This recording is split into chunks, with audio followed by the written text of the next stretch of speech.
been sucked into this game for a month now, and I don't know why I'm still playing. It's making me a little crazy.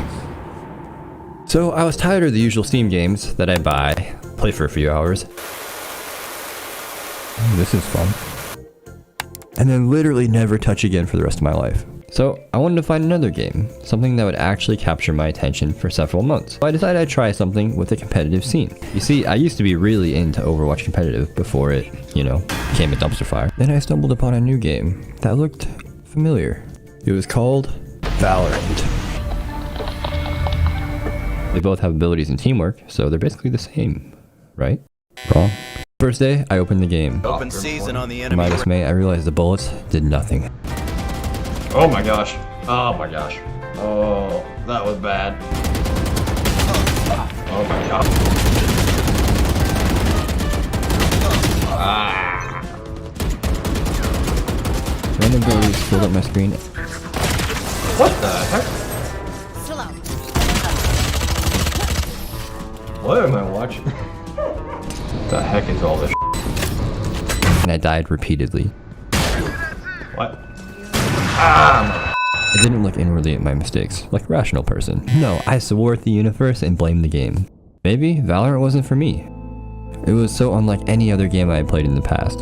Everything down to the movement and shooting felt so foreign and restrictive. I could simply go back to farming and decomp. But then I remembered the reason I looked at Valorant in the first place. I needed something that could fill this emptiness I felt. I wouldn't give up. No, I decided I would give the game an honest try this time around. The only difference is I would do research. I enrolled myself in some good old YouTube university and watched all the guides I could find on the game. I learned about stuff like movement error, where bullets go everywhere if you move while shooting, and recoil control, where the bullets don't actually go where the crosshair is located. As someone who's maybe played an hour of CSGO, I just didn't understand why people would play a game where the bullets don't go where you shoot. But then, something interesting happened.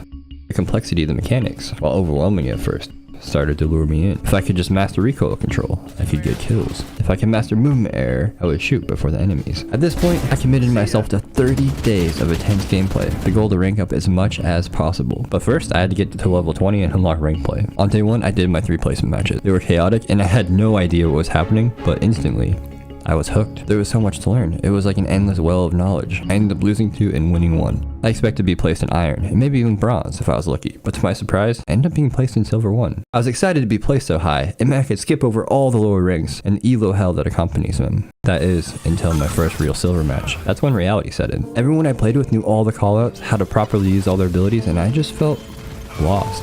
I barely knew my way around the maps and how to use my abilities. Imposter syndrome sets in.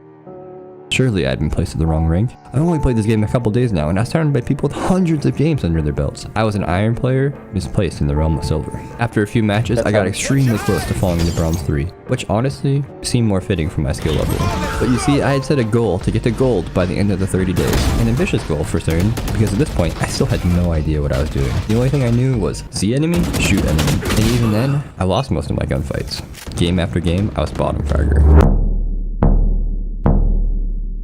But I couldn't let myself just keep losing. No, I needed to climb. I thought back to the times when I was struggling in life and how I got by. Usually through pure effort and slamming my head against the wall until it cracked. But that strategy wouldn't work this time. It's way too slow. And I only have 30 days. I needed a way to compress the experience people get from thousands of hours of gameplay into a fraction of the time. That's when I stumbled onto a perfect solution. I could just hire a coach for weekly sessions, and maybe he could help me build the confidence and skill I so badly needed. I found a service called Gamer Sensei and hired one of their top tier coaches. I found a coach named Lucas. He trains the best players and teams. He has thousands of hours in game, over 10k CSGO, and he is very serious. And he was gonna help my silver ass. The first week, we didn't even talk about the game. No, all we talked about was mastering the mechanics like shooting and movement. Similar to Karate Kid, I was given a simple routine of wax on, wax off. Wax on, play deathmatch. Wax off, shoot bots. Wax on, play deathmatch. Wax off, shoot bots. You get the idea. I was skeptical at first. The routine was too simple, and I desperately wanted to learn more so I could rank up. I needed to drink from the fire hose of knowledge, not shoot the same bots over and over. Regardless of my doubts, I followed the training program to a T every single day.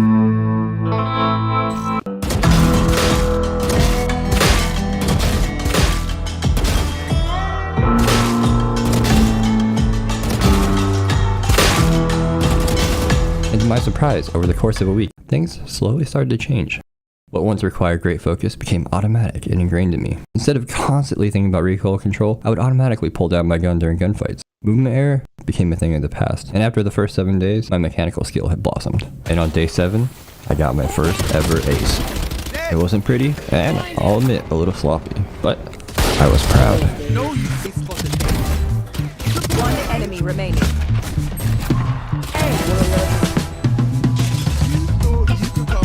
But more importantly, I learned to trust my coach. I now had the confidence I needed and I was ready to start pouring hours into rank play. It was time to enter ranked games and climb straight up the ladder. I started consistently getting kills and would end up in the top half of the leaderboard. If I kept this up, I was sure to be gold in no time. But the truth is, even with my level up mechanics, I still wasn't ranking up. In fact, I kept losing.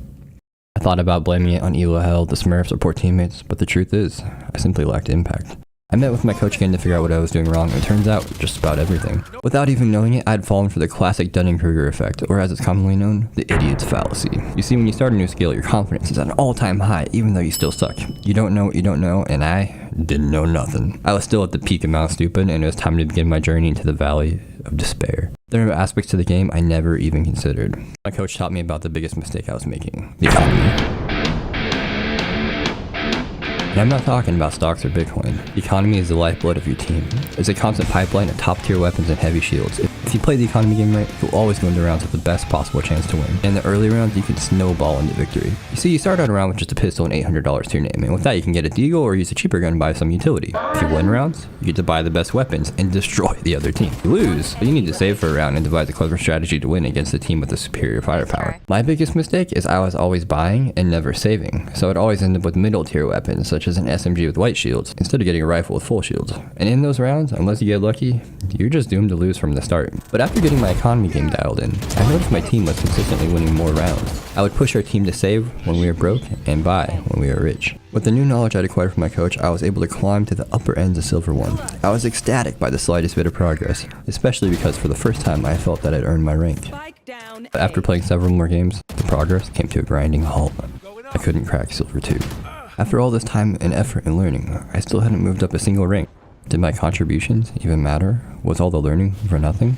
You might say, but Sprig, it's only been a few weeks, just give it time and you'll rank up. And while that's true, I was impatient. I needed to rank up more than ever, so I decided to double down on the learning. I wouldn't fall for the idiot's fallacy again. My coaching sessions helped a ton, but they were only once a week. I needed a daily outlet for constant feedback and improvement. That's when I figured out I had everything I already needed. Hours upon hours of gameplay that I had already recorded. With these VODs, I could figure out what I was doing wrong and fix issues with my gameplay faster than ever. I dove in and went through my games looking for areas of improvement, and after carefully analyzing one of my games, something clicked for me. The concept of intel. And let me tell you, gathering intel is crucial if you want to win. You see, the team that gathers more info and acts on it faster will almost always win the round. If you think about it, Valorant's like a game of chess. With a small twist, you can't see where the enemy pieces are. And the act of uncovering where the enemy pieces are is the act of getting intel. If you know where the enemy is at and they don't know where you are, it gives you a massive advantage. You can crack through their defense easier, predict where they're going to plant the spike, and use your utility in a devastating way. Unlike chess, there are different pieces, the agents, and they all have their own rules. In chess, pawns are the front line and used to create space and make favorable trades for your team. Similar to duelists, their job is to bust through the enemy's defenses and create space for your team to enter the bomb site. A good duelist can't be afraid to die if it's in the name of victory. Similar to sacrificing a pawn if that means you'll get the queen. I realized I could weigh the scales in my team's favor if I simply gathered crucial intel on the enemy's movements. On this match, Pearl, we were behind 6-12. Somehow we managed to claw our way back. Yes! Yes! It was 12-12. The game pushed into overtime. We had no idea where they were. So I decided to peek a hallway with my knife out. To my surprise, all 4 of them were there. The team was able to react. Placing swarm grenade. Placing swarm grenade. And we were able to secure the round and the game. Yo, low-key, can't believe that happens. Crazy. I learned it's not always about getting kills, but putting your team in the best situation to win. And thus began my slow climb along the slope of enlightenment. I started to have more and more impact every game. I managed to climb from Silver 1 to Silver 2, my first inkling of forward progress. But I soon stalled out on my new rank. Each game was still a coin toss, and there was so much I couldn't control. All it takes is for one Smurf on the other team to throw your entire match off balance. And in Valorant, Smurfs are everywhere. They're high-level players that make new accounts and purposefully tank the placement matches so they can play against less experienced players such as myself. My initial reaction was to blame Riot. Why do they make it so easy for people to Smurf? All they do is ruin other people's gaming experience and make ranking up even harder. I could keep complaining and putting the blame where it was so rightly belonged, or I could get over it and take action. I decided on the latter. I need to figure out how to deal with them or I was destined to be stuck forever. I consulted my coach, YouTube, Reddit, and they all said the same thing. Smurfing is outside of your control. Just take the loss and move on. But that wasn't good enough for me. Out of dire frustration, I came up with my own strategy to deal with the onslaught of Smurfs. Or as I like to call it, stratagem. Tilt the Smurf.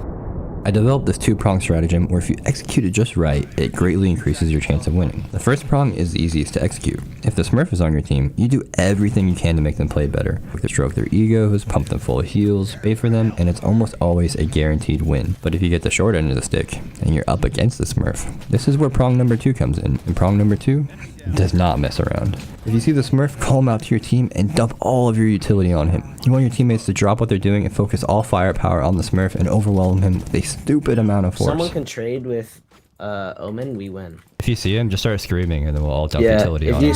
Omen right there, Omen right there. Omen still there? backside, he's backside. One's, Reyna's there too. Garage. Alright, she's dead. Nice clutch. If I'm playing smokes, I'll smoke him. If I'm playing duelist, I'll flash the ever-living crap out of him. Your goal is to make the Smurf's life a living hell. Every round becomes a battle to figure out where the Smurf is and make them play worse and worse through a combination of cheap tactics and tilting them. As a Brimstone, I'll put down a smoke, wait for him to enter, and then blast him with the shorty. And if they die, I don't hesitate to make fun of them and all chat. And don't feel bad. Valorant is a game of war and they have already violated the Geneva Convention. Tilt the Smurf is a powerful tool to turn a losing game into a winning one. There are times when the Smurf would simply rage quit and we would end up winning a 5v4. Remember, they are smurfing because they have extremely delicate egos and can't handle any form of losing, so it's your job to take advantage of that. With this stratagem, I was able to take back control when the matchmaking system failed me. Instead of hopeless rounds, we would enter them with a plan for winning. With this, I was able to claw back a rank up game from the clutches of defeat and move past the threshold of Silver 2 to Silver 3. It felt good to rank up, and while I was feeling good, now was not the time to rest on my laurels. No, it was time to keep pushing for my goal of reaching the infamous gold rank. The end of the 30 days was closing in, and I would need to level up my skill faster than ever. I learned from my coach about a website called tracker.gg that tracks all of your games and win rates. With all this new data at my fingertips, I decided to drink in the information. That's when I made a shocking discovery that changed the very way I played the game. My biggest mistake was I was ignoring one of the most important aspects of rank play, the meta.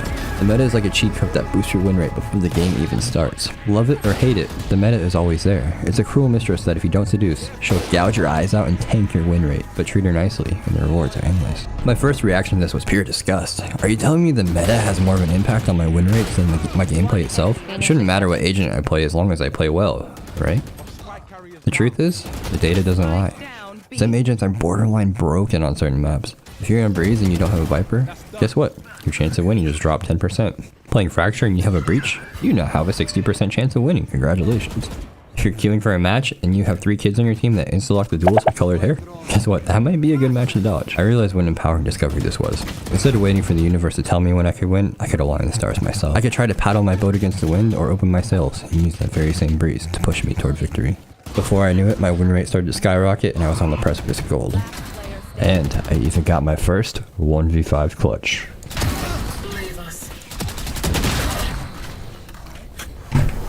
One enemy remaining. Wanted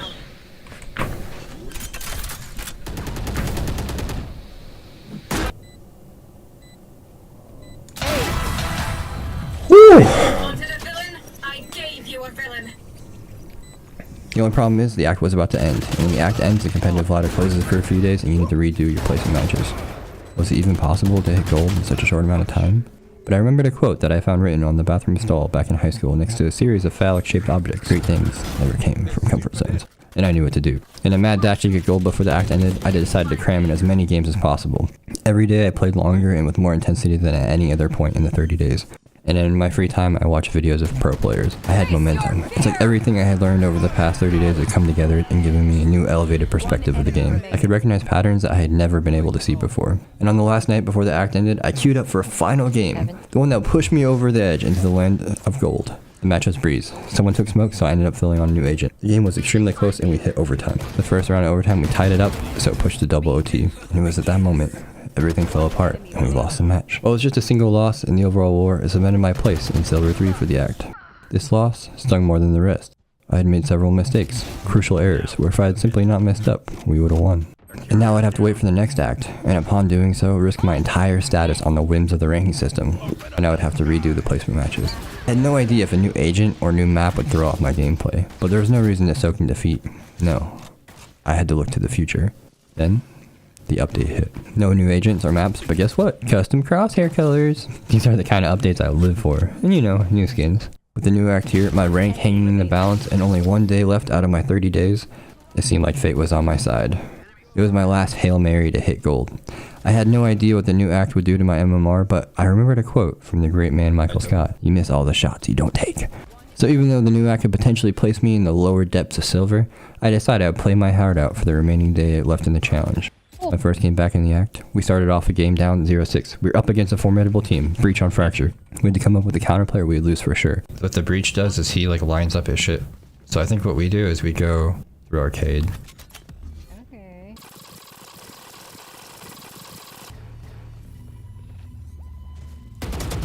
Oh, over here, over here. One enemy remaining. There we go. Shit. In a state of desperation, we came up with the last-ditch strategy that let us take back our round and snowballed. But by this point, we had tilted them, and they had a lever. We ended up winning 13-8, and this was the moment I had waited for. Where would I be placed, I wondered. So much was outside my control. I couldn't take the anticipation, and closed my eyes, gritted my teeth, channeled whatever sort of desperate energy I could into the game, and waited for my rank to be announced. And when I opened my eyes, reality set in. It had happened. I was placed into Gold 1. In my sheer excitement, I forgot to record the moment, but it went a little like this. After 30 days of grueling rank play, I had achieved my goal. The universe went still for a moment, and I was happy. I did it. I actually did it. But over the next few hours, the excitement wore off, and I simply felt nothing. It didn't make sense. I'm supposed to be happy now, but instead, I just feel empty inside. Was hitting gold not enough? I had put in hours upon hours of effort, yet here I was, feeling the exact same as the very start of the challenge. Did I need to hit plat, diamond, or even ascendant to feel the same sense of accomplishment? Or was it the excitement of learning that brought a sense of fulfillment? Nah, that's a load of BS. At the start, I could play with my wife and we could play together. But now, I was in gold and it ranked too hard to play with her. The success had brought nothing but loneliness. And just like that, as the 30 days came to a close, I finished at gold 1.